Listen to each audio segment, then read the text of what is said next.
Hello, I'm Diane. I am from the Manchester area. I have a son called Craig who is 30 years old but only the mental age of 15, possibly even less.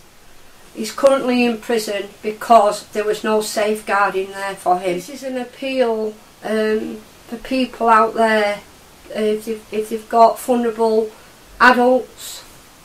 You know, people do not hear their voices. They just don't listen to them.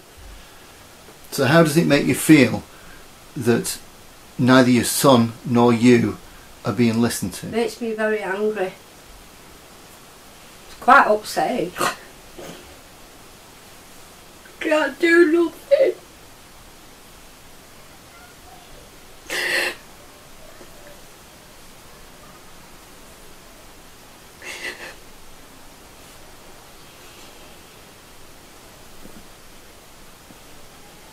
I'm not sleeping, nothing.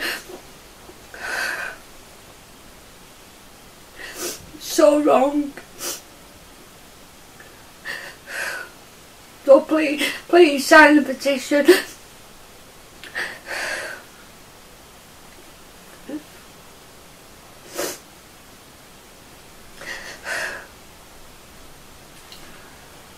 Are you ever going to give up on your son? No, no. And I'll prove he's innocent. And people know out there he's innocent and all. He just won't come forward.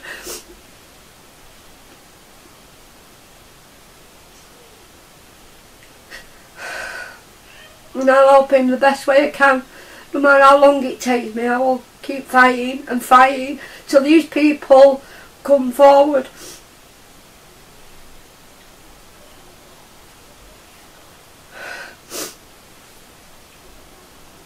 Do you speak to your son now while he's in prison? Yes, I do. I speak to him and he's so angry.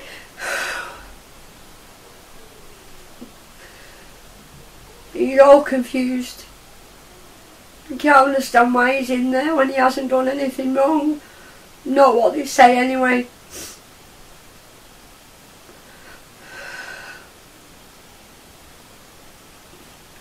And I will fight, I'll fight, I'll fight. I don't care if it takes me 10 years.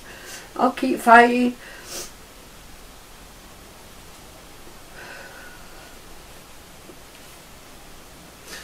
Why do you think social services don't listen?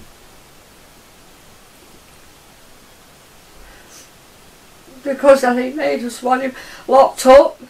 It's better for them. So they don't have to deal with things. And that's wrong. That's all he's ever had in his past. But he's got an heart of gold, and he tells you the truth. If he's done it, he'll tell you he's done it. And he won't lie to you.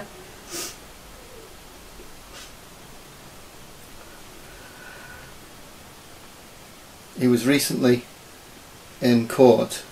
How did you feel the trial went? The trial did not go very well. I thought he didn't have a fair trial, and he didn't.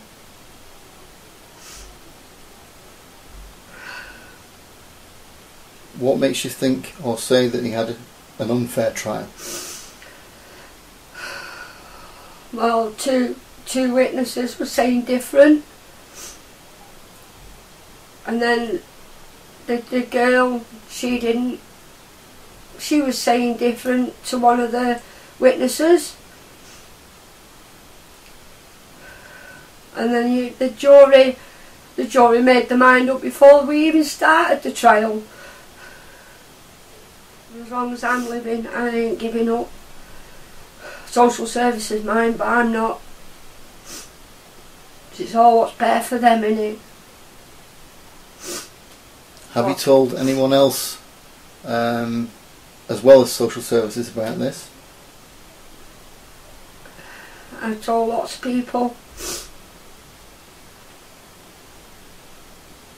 I was speaking to a lady the other day,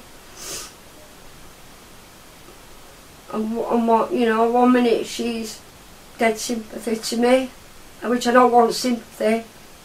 At the end of the day, it's my son what's in there. And then next minute she's saying different things to me. What do you think's made her change her mind? She had a meeting. She had a meeting with Portons, and she's just talking different about it now.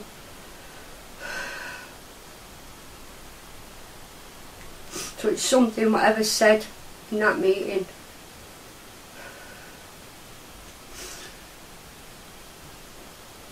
Just tell us a little bit about Craig's personal file. All these things on Craig's file, where things have never happened. There's one on there with it says that Craig's raped my daughter. That's not true. My daughter's old enough now, she's 31. All people has to do is ask her, question her about it, and she'll tell them. And then Craig's supposed to have beaten me up with a baseball bat. Well, don't you think I would have gone to the hospital if he did that? Have you challenged social services about these inaccuracies on the file? Yes, I did. And they said it cannot be took off, which I think is wrong. But at the end of the day, I asked them who's put it on Craig's file. They said they don't know. Someone has put that on his file, and that is wrong. Have they taken any measures at all to correct the file? They've just put a note on it to say that the family have denied this has happened to them. That is all they've done. And we did ask them to take it off. They said they can't take it off, but they don't know who's put it on. You might have a son or a daughter out there, or someone you might know. We need to get this law changed.